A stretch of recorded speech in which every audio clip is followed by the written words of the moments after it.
நீங்க எப்பவுமே Ramraj white shirts தான் போடுவீங்களா? யா. அப்படி அந்த ஒயிட் ஷர்ட்ல என்னதான் இருக்கு? Varieties baby. ஒயிட்ல வெரைட்டியா? ஆமா. ஆபீஸ் யூஸ்க்கு Ramraj Everwin wrinkle free white shirt, emergency மீட்டிங்க்கு நான் iron nano white shirt, fun பண்ண ஃப்ளெக்ஸி காட்டன், கூலா காட்டன் லெனன். இப்படி ஒயிட்ல என்னென்ன வெரைட்டிஸ் ராம்ராஜ்ல இருக்கோ அதெல்லாமே என்கிட்டயும் இருக்கு. ஒயிட்ல வெரைட்டி அதுதான் ராம்ராஜ் ஸ்பெஷாலிட்டி. சார் கிட்ட இல்லாத இன்னொரு special variety Ramraj Luxo white shirt. Ramraj white shirts, rupees 995 only.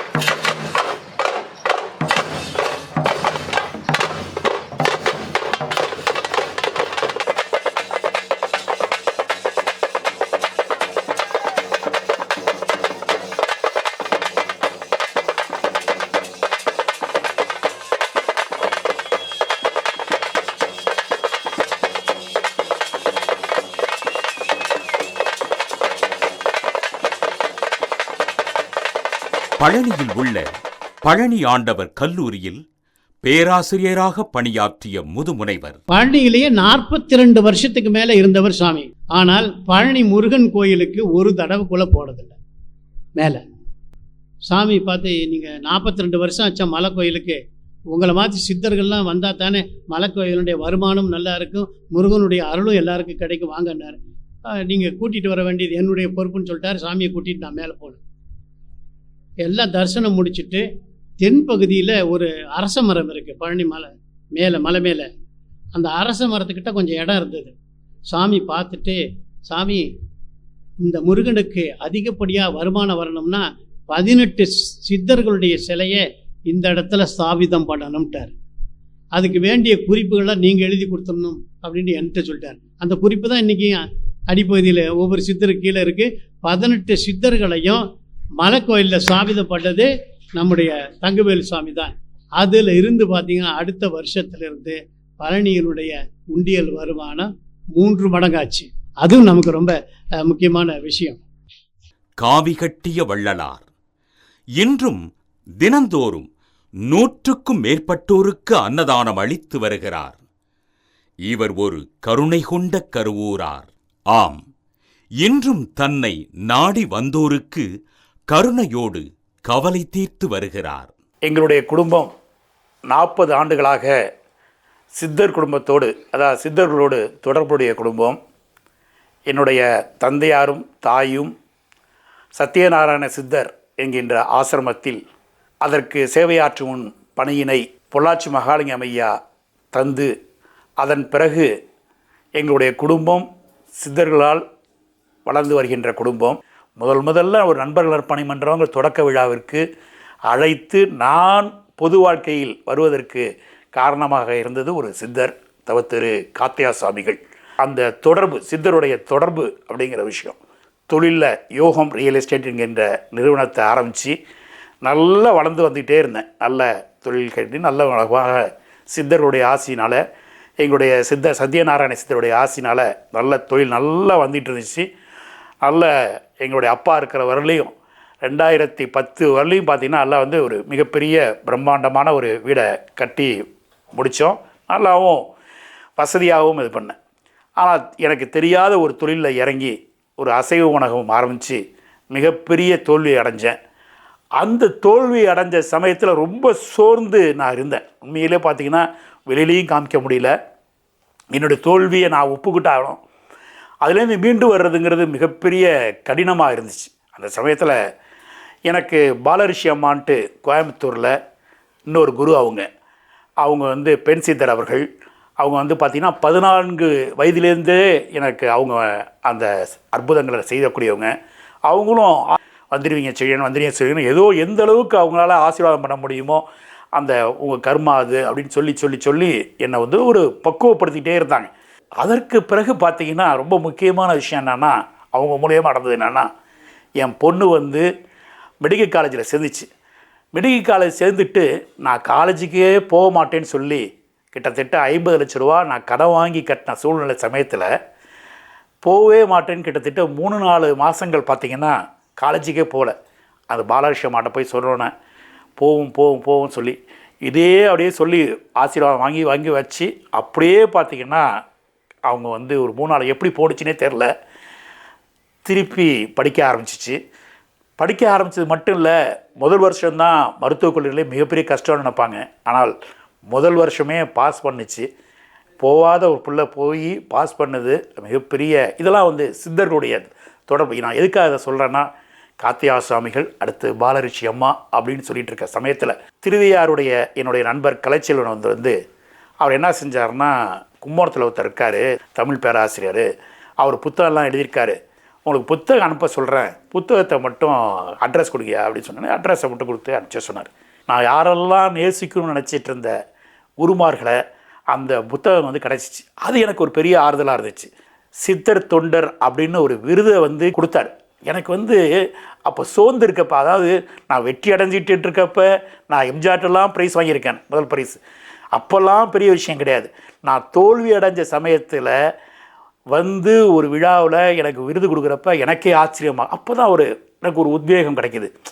அதாவது அந்த உண்மையாக அவர் வந்து தேடி தேடி யார்ட்டையும் பலன் கருதாமல், அதான் ரொம்ப முக்கியமாக தேடி இப்போ உதாரணம் கலைச்செல்வன் வந்து நல்லா சொல்கிறாருன்னா அவரை பற்றி விசாரிச்சுட்டு நிச்சயமாக அந்த விருதை கூப்பிட்டு கொடுப்பார். இது எதுக்கு நான் சொல்கிறேன்னா, அவருக்கு அதனால் பிரயோஜனமும் கிடையாது. ஆனால் அந்த பிரயோஜனம் இல்லாட்டியும் கூட அந்த விருதை சரி, நான் அதுதான் மட்டும்தான் நினச்சிட்டு இருந்தேன். அதுக்கு பிறகு பார்த்தீங்கன்னா நிறைய சர்வீஸ் பண்ண ஆரம்பித்தார். ஒவ்வொரு பகுதிக்காக செஞ்சு ஏதாச்சும் செய்யலாம், பசுமாடு கொடுக்கலாம் அப்படின்னு ஒவ்வொரு பகுதியாக ஒன்றுன்னா ஆரம்பித்தார். சரி, ஏதோ தொண்டு செய்கிறாரு அப்படிங்கிறத நினச்சேன். அதன் பிறகு பார்த்திங்கன்னா நான் ரொம்ப இவரை ஆச்சரியப்பட விஷயம் பார்த்திங்கன்னா, கணக்கம்பட்டி அப்படின்ற சொன்னால் அப்படிங்கிற ஒரு மூட்டை சாமிகள்னு சொன்னால் மிகப்பெரிய பிரபலமாக இருக்குது தமிழ்நாட்டில். அந்த சாமிக்கு வந்து இவர் தொண்டு செஞ்சுருக்கார். அதுதான் ரொம்ப முக்கியமானது. நீங்கள் தான் முதல்ல அம்மா ஐயாவை நம்ம கணக்கம்பட்டிக்காரை நீங்கள் பார்த்தது நீங்கள் தான். இன்றைக்கி சாமியை வந்து இன்றைக்கி கண் திறந்து வைக்கும்போது கண்ணனம்மா வல்லேண்டி எத்தனையோ மக்கள் என்கிட்ட சொல்கிறாங்க. அதுக்கு நான் வந்து அவர் எப்படியோ அவர் தான் சாமி தான் கூப்பிட்டு வரணும், எனக்கு தெரியாதே அப்படின்னு சொல்கிறேன். இது 12 மணிக்கு தான் மத்தியானம் சாப்பாடு செய்வேன். செஞ்சுக்கிட்டு இருக்கும்போது அம்மா நேராக வந்தாங்க. வந்ததும் செகப்பாடையிலே வந்தாங்க. அம்மா கண்ணனம்மா அன்னைக்கும் வந்துட்டாங்க, திடீர்னு இன்றைக்கும் வந்துட்டாங்க, என்ன தெரியலையே, சாமி கணக்கம்பட்டிக்கார் வருவார், இப்போ அம்மா வராங்க அப்படின்னு சொல்கிறேன். ஒரு 5 தலை நாகம், கருநாகம், பெரிய நாகம் என் வலது பக்கம் நிற்கிது. கண்ணு மொழி ஒன்று, ஒரு பந்து தண்டி இருக்குது, 2 கண்ணு நிற்கிது.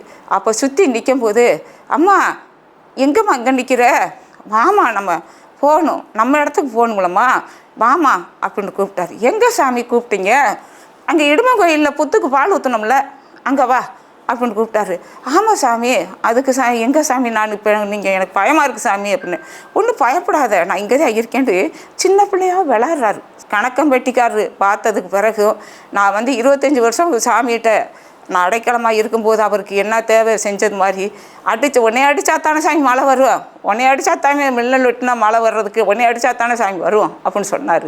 இன்றைக்கி 5 தலை நாகத்துக்கு 5 லிட்டர் பால் பௌர்ணமிக்கு ஊற்றுவோம், அத்தனையும் நேரடியாக சாப்பிடும் சாமி நிற்பார். இன்றைக்கி எல்லாத்தையும் எடுத்து சொல்லும்போது நம்ம சாமி வந்து நம்ம இப்படி தான் காமிச்சார். இன்றைக்கி கண்ணனம்மாவுக்கே இதுக்கு வார்த்தை, கண்ணனம்மாவுக்கு பூம்பாறையில் 5 நாகத்தோட காமிச்சிருக்காரு உருவத்தை அப்படின்ற மாதிரி கொடை பிடிச்சிருக்காரு. அம்மா தாயே அருள் புரிவாயே, அம்மா மறந்து வேப்பலை கொழுந்து உனக்கு வணக்கம்மா, கோடான கோடி நன்றிம்மா. போன மாதம் 25ஆம் மதியம் 2 மணிக்கு போகிறேன். அப்படியே சுற்றி முக்கால்வாசி வந்துட்டேன். வந்ததுக்கப்புறம் 2 பேர் பூஜை பண்ணிகிட்டு இருந்தவங்க செக்யூரிட்டியை கூப்பிட்டு, இந்த மாதிரி சாமி வருது, அவங்க கூட வந்தவங்களெல்லாம் கேட்டை திறந்து விட்டு உள்ளே வரைக்கும் கூட்டிகிட்டு வந்துட்டேன். கேட்டை திறந்து விட்டு எல்லாம் உள்ளே கூட்ட, நான் ஒன்றும் பேசலை. போன உடனே இவ்வளோ பெரிய புகையில், நறுக்கு புகையில் துண்டு 4 துண்டு, பிரசாத பை, ஒரு மாலை சமாதி மேலே இருக்குது, எல்லாத்தையும் ஒரு மூங்கில் தட்டில் வச்சு என்கிட்ட ஆசீர்வாதம் கேட்டான்னு கொடுத்துட்டேன். அப்பா அவர் 2 பேரும் சொல்கிறான், ராத்திரி சமாதிக்குள்ளேருந்து சாமி பேசினார், மூட்டை சாமி பேசினார், இது மாதிரி கும்பகோணத்துலேருந்து கண்ணன் சாமி வருது.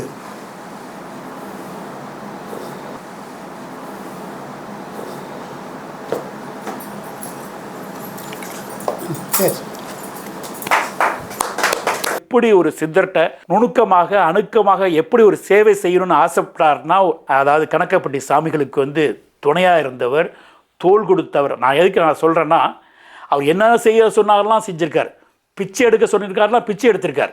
குரு ஏதோ சொல்கிறாங்க செய்வோன் என்று சொல்லி செஞ்சவர் அவர். அது மாதிரி நிறைய விஷயங்கள் அது பார்த்தீங்கன்னா புத்தகத்தில் நீங்கள் படிக்கணும். அவர் மட்டுமா, அதாவது அவங்க மனைவி முதல் கொண்டு கணக்கம்பட்டி சுவாமிகளுக்கு தொண்டு செஞ்சுருக்காங்க. ஒரு முறை வந்து 135 பூரி போட்டு கொடுத்துருக்காங்க. ஒரு சாப்பிட வந்து யோசிச்சு பாருங்கள், ஒருத்தவங்க விருந்தாளியாக வர்றாங்கன்னா ஒரு 5 பூரி போடலாம், 10 பூரி போடலாம், 20 போடலாம். ஆனால் ஒரு சாமியார்னு வீட்டுக்குள்ளார் வந்து 135 பூரியை போட சொன்னார். எந்த விதமாக முகம் சுளிக்காமல் அந்த போட்ட அந்த அம்மாவை நான் வணங்குகிறேன். ரொம்ப முக்கியமானது பார்த்தீங்கன்னா, இன்றைய காலத்தில் செய்கிறதே பெரிய விஷயம். ஒரு மகானுக்கு வந்து மகானு ஏதாச்சும் கிடைக்குமா?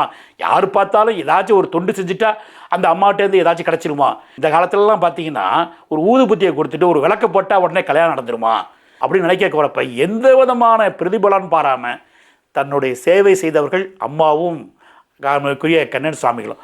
தமிழ்நாட்டு சித்தர்கள் 18 பேர், வடநாட்டு சித்தர்கள் நவநாத சித்தர்கள்னு 9 பேர்.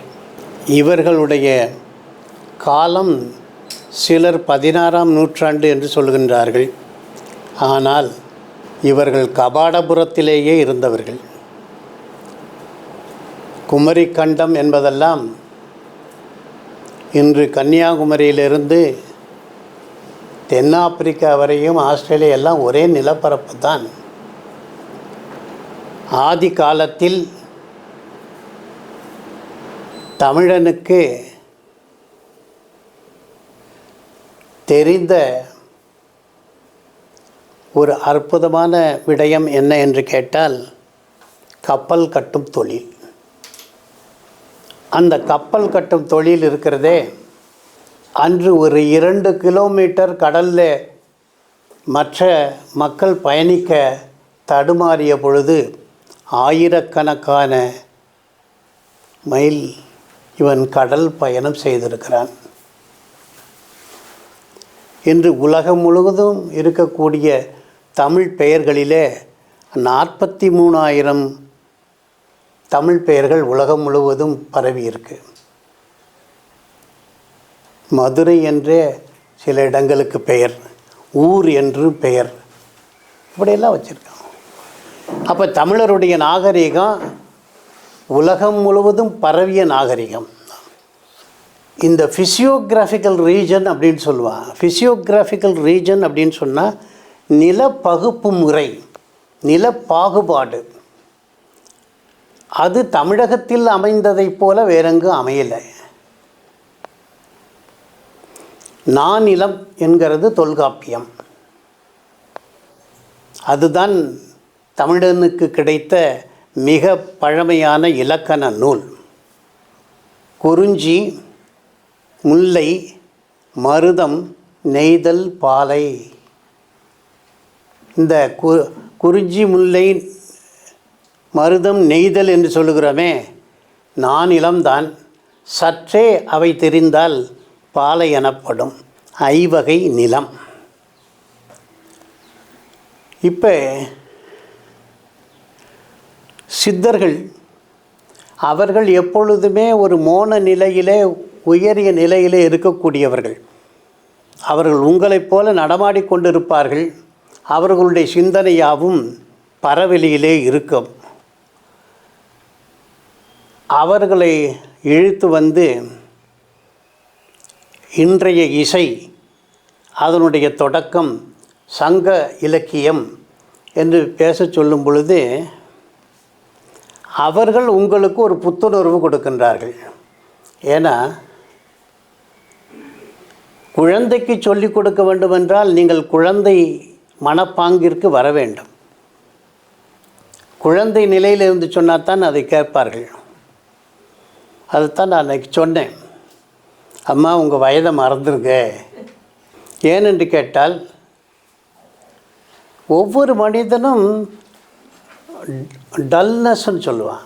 வீட்டுக்குள்ளேயே அடைஞ்சு கிடக்கிறான். ஏன்னு கேட்டால் எனக்கு 65 வயசு ஆயிடுச்சு. 65 வயசு ஆனால் என்ன, வீட்டுக்குள்ளேயே முடங்கி இருக்கிறான், வெளியில் வர மாட்டேங்கிறான். அதனால தான் ஃபீல் யங் அப்படின்னு நான் உங்களை சொல்கிறேன். ரொம்ப இளமையாக நீங்கள் உங்களை உணருங்கள்.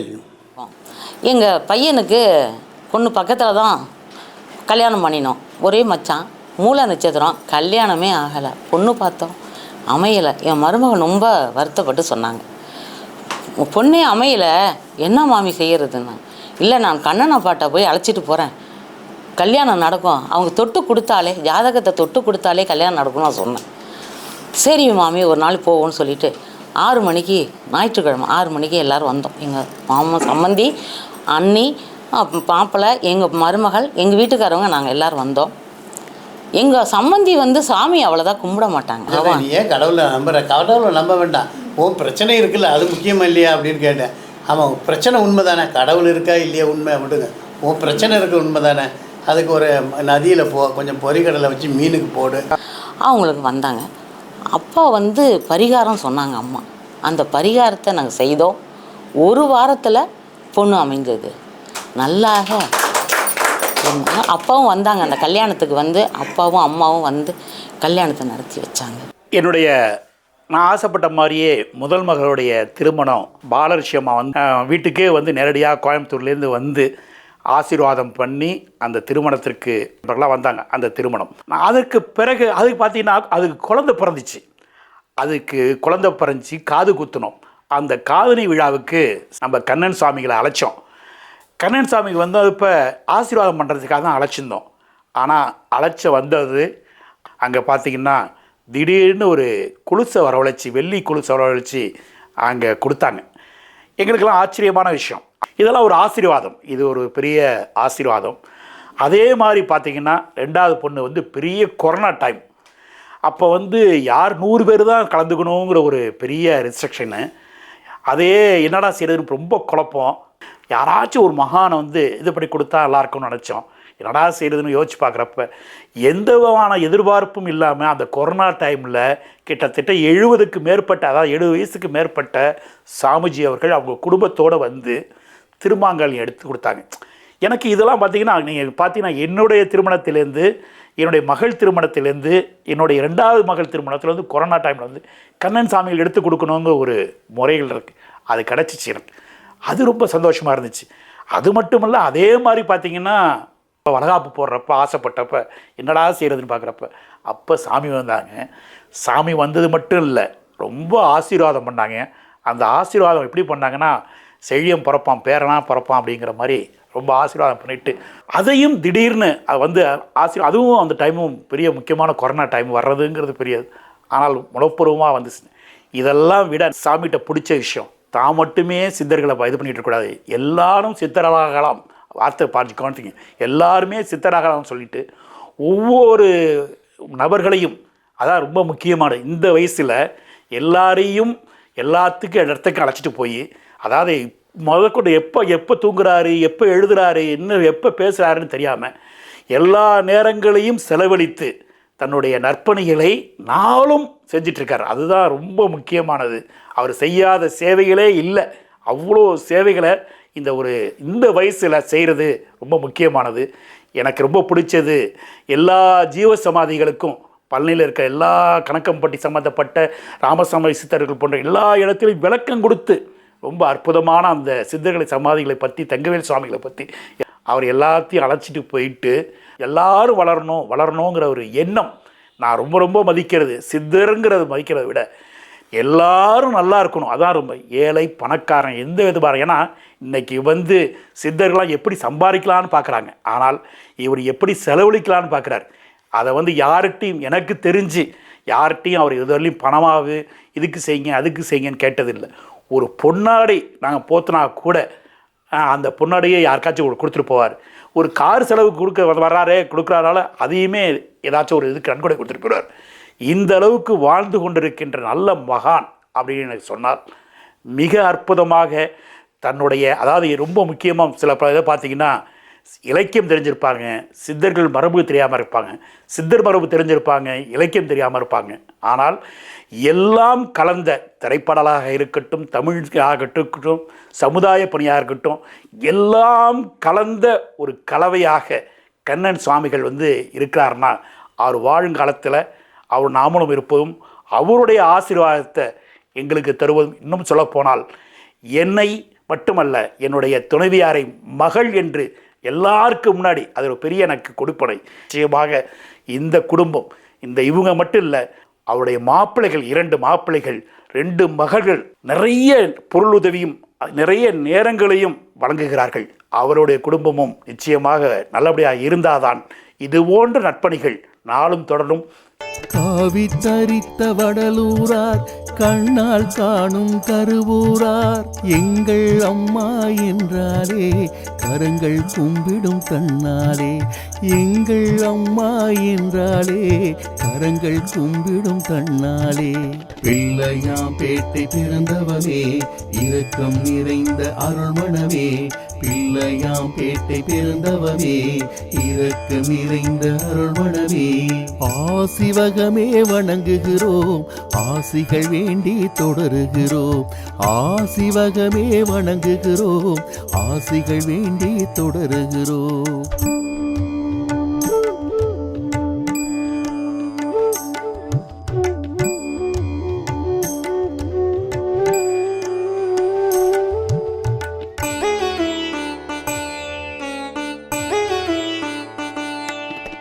மூட்டை சாமியின் அருகிருந்து முழுதாய் சித்தம் பயின்றவரே,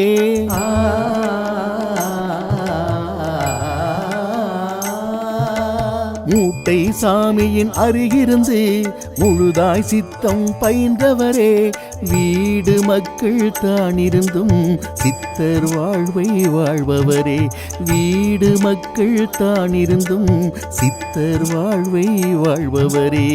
பசுதானம் செய்வதில் உள்ளன்பு, அன்னதானம் செய்வதில் பேரன்பு, பசுதானம் செய்வதில் உள்ளன்பு, அன்னதானம் செய்வதில் பேரன்பு. கவலை வேண்டாம் நான் உண்டு என்றே சொல்லும் எங்கள் அம்மா, சிவனும் பார்வதி போலிருக்கும் சித்தர் ஒளியே எங்கள் அம்மா.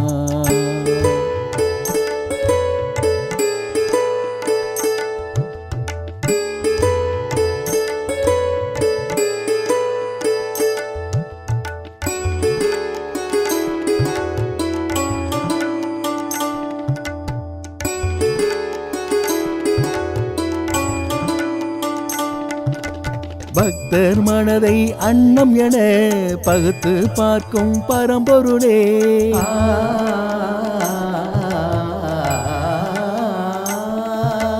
பக்தர் மனதை அன்னம் என பகுத்து பார்க்கும் பரம்பொருளே, பக்தர் வாழ்வும் தான் உயர பாதை காட்டும் திருவருளே, பக்தர் வாழ்வும் தான் உயர பாதை காட்டும் திருவருளே.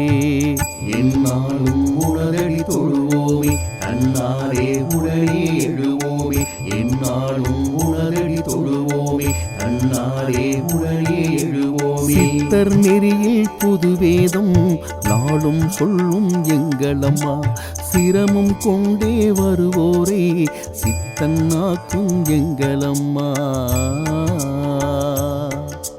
வாழை குமரியின் வாரிசன வாழும் சித்தர் எங்களம்மா, நாளும் பொழுதும் தமிழ் பேசும் தேர்ந்த ஞானம் எங்களம்மா.